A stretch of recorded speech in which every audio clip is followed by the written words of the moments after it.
Сега ще ви представя две от най-красивите пещери в България – Магурата и Леденика. Пещера Магурата. Пещерата се намира в северозападна България, на 17 км от град Белоградчик. Тя е една от най-големите пещери в страната. Общата дължина на откритите и изследвани досега галерии е около 2500 метра. Състои се от главна галерия и три странични разклонения. Тук могат да се видят уникални по форма и изненадващи с размерите си образования – сталактити, сталагмити, сталактони, пещерни бисери и други. Пещера Леденика.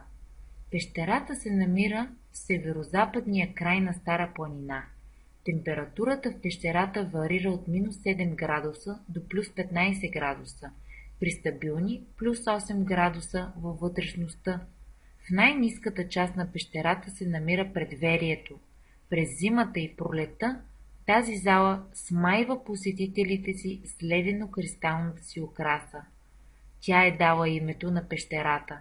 Една от известните зали е концертната зала, която се нарича така поради удивителната си акустика.